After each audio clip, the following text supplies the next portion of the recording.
एक अंधेरी तूफानी रात थी।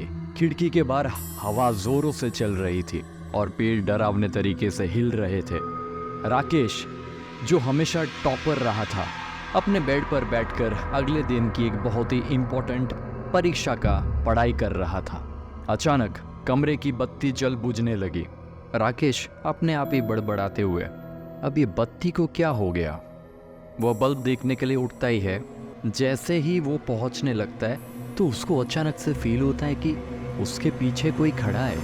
उसने तुरंत पलट के देखा, लेकिन कोई नहीं था। बत्ती और जोर से जल बुझने लगी और उसे एक बड़ा ही अजीब सा फुसफुसाहट सुनाई दी कि तुम कभी सफल नहीं हो पाओगे। राकेश का दिल जोर जोर से धड़कने लगा। उसने चारों ओर देखा, लेकिन कोई नहीं था। वह आवाज़ उसके दिमाग में गूंज रही थी। सिर्फ वह पूरी रात डर के साए में बिता देता है और बड़ा ही मुश्किल से सो पाता है। अगली सुबह राकेश अपने दोस्त अनिल और सुनीता के साथ कॉलेज गार्डन में बैठा था। उसकी आंखों में नींद की कमी से लाल हो रखी थी और दिमाग धुंधला सा था। सो ये देखते हुए अनिल ने पूछा, राकेश, तुम बहुत थके हुए लग रहे हो, क्या हुआ? राकेश, कल रात कुछ अजीब सा हुआ मेरे साथ। मैंने एक आवाज़ सुनी, उसने कहा कि मैं कभी सफल नहीं हो पाऊंगा। अब सुनीता ने कहा, क्या तुम पक्का हो कि यह सिर्फ एक बुरा सपना नहीं था? राकेश ने सिर हिलाया। वो परेशान लग रहा था। तभी प्रोफेसर शर्मा वहाँ से गुजरते हुए उन्हें देख लेते हैं। प्रोफेसर शर्मा, गुड मॉर्निंग बच्चों, तुम सब इतने चिंतित क्यों दिख रहे हो? सब ठीक है? अनिल, सर, राकेश के साथ कल रात को कुछ अजीब सा हुआ, बहुत डरा हुआ है। प्रोफेसर शर्मा, राकेश, मुझे बताओ कि क्या हुआ? राकेश ने रात की घटना को विस्तार से बताया और प्रोफेसर ध्यान से सुने। प्रोफेसर शर्मा ने कहा, राकेश, मैं समझ पा रहा हूँ तुम्हारे बात को। जो तुमने एक्सपीरियंस किया कल रात को, वो हो सकता है तुम्हारे सबकॉन्शियस माइंड का नकारात्मक अभिव्यक्ति है। चलो मैं तुमको आज एक कुछ इम्पोर्टेंट सा एक बात बताता हूँ। प्रोफेसर शर्मा ने पूछा, राकेश, जोसेफ मर्फी का एक बुक है, the power of subconscious mind. मैं इस बुक के 3 महत्वपूर्ण बातें हैं जो तुम्हारे मदद कर सकता है और मैं तुमको अभी शेयर करने वाला हूँ। सबसे पहला, तुम्हारा अवचेतन मन जो कि सबकॉन्शियस माइंड तुम्हारा विश्वास प्रणाली से संचालित होता है। अगर तुम मानते हो कि तुम सफल हो सकते हो तो तुम्हारा अवचेतन मन तुम्हें उसी दिशा में ले जाएगा। हर दिन अपनी सफलता की कल्पना करो, सुनीता कहती है। तो सर, क्या हमें अपनी सफलता का कल्पना बार बार करना चाहिए? प्रोफेसर शर्मा, बिल्कुल सही। दूसरी बात, हमेशा सकारात्मक सोचो। नकारात्मक विचारों को तुरंत सकारात्मक विचारों से बदलने का कोशिश करो। मानता हूँ कि ये मुश्किल है, बट कोशिश बार बार करने से इसमें भी आपको सफलता ही प्राप्त होगा। आपका सोच विचार में बदलाव आएगा। और तीसरा, धन्यवाद देना सीखो। Always feel gratitude. जो तुम्हारे पास है और जो तुम प्राप्त करना चाहते हो, उसके लिए हमेशा आभारी रहो, हमेशा शुक्रगुजार रहो उस ऊपर वाले से। इससे तुम्हारा मन शांत और संतुलित रहेगा। राकेश, धन्यवाद सर, मैं इसे ज़रूर आजमाने का कोशिश करूँगा, मैं प्रॉमिस करता हूँ। अब परीक्षा के दिन आ गया।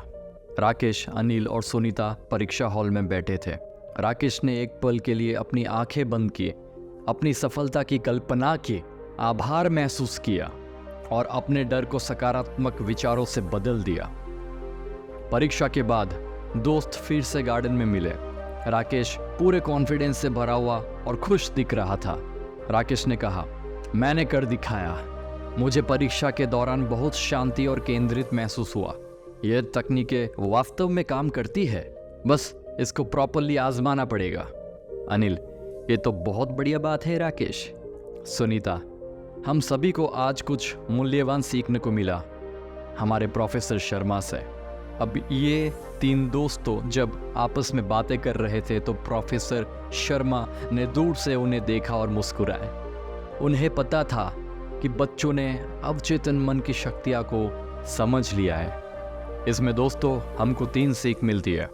विश्वास का बल, जो चीज़ें आप सच्चे मन से चाहते हैं वो आपकी हकीकत बन जाती है। मूवी में भी शायद आपने सुना होगा, किसी चीज़ को पूरी दिल से चाहो तो पूरी कायनात उसे तुमसे मिलाने की कोशिश में जुड़ जाती है। सुना है ना? अपने मन में सफलता की छवि बनाए और उसे बार बार दोहराए। दूसरा सीख, अब नकारात्मक विचारों से बचे और हमेशा सकारात्मक सोचने का कोशिश कीजिए। मैं समझ सकता हूँ ये मुश्किल है, बट कोशिश कीजिए, ये एक हैबिट बन जाएगा आपका। और थर्ड सीख, धन्यवाद देना। Always feel gratitude. हमेशा उन चीज़ों के लिए धन्यवाद दे उस ऊपर वाले को जो आपके पास है और जो आप प्राप्त करना चाहते हैं। इससे मन की शांति और संतुलित बना रहेगा और आप अपने लक्ष्य को प्राप्त करने में सक्षम होंगे। कोई बड़ा चीज़ पाना है तो उसको धीरे धीरे धीरे आपको प्राप्त करना पड़ेगा। एक सही डायरेक्शन में चलना पड़ेगा। आपको अपने थॉट्स, अपने विचारों पे केंद्रित रखना पड़ेगा, कंट्रोल करना पड़ेगा। जब भी आपको ऐसा फील होगा कि या बहुत ही नेगेटिव सा सिचुएशन है मेरे आसपास, बहुत ही नेगेटिव कलीग है मेरे आसपास, मेरे साथ कुछ भी अच्छा नहीं हो रहा है, जा कर के गिनो कि तुम्हारे पास क्या है। 2 आंखें हैं, बहुत सारे जनों के पास नहीं होता है। 2 कान है, आप सुन पा रहे हो, बहुत सारे जनों ने अपना सुनने की शक्ति को गवा देते हैं। तुम बोल पा रहे हो, अरे सर आप बहुत भाग्यशाली हो, क्या आप बोल सकते हो।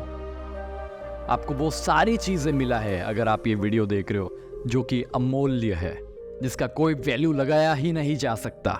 ये दुनिया में जो चीज़ें हैं, जो कीमत, जो पैसे को पे करके कुछ मिलता है, वो काफ़ी सस्ती होती है। वो आज नहीं तो कल वापस से मिल ही जाएगी। तो दोस्तों, यही थी अच्छी कहानी। आशा करता हूँ कि आपको ये अच्छा लगा होगा। अगर अच्छा लगा है तो मैं ये नहीं कहूँगा जो मैं हमेशा बोलता हूँ कि आपको सब्सक्राइब करना है, ये चैनल लाइक करना है, शेयर करना है। ना ना ना, आपने यहाँ तक देखा, आपको कुछ सीख मिला होगा, कुछ मोटिवेशन मिला होगा, छोटा सा ही भले सही बट मिला होगा, तो डेफिनेटली आप इसको अपने लाइफ में अप्लाई कीजिए और आगे बढ़ते रहिए। नमस्कार दोस्तों, मिलते हैं कोई नेक्स्ट क्लिप में।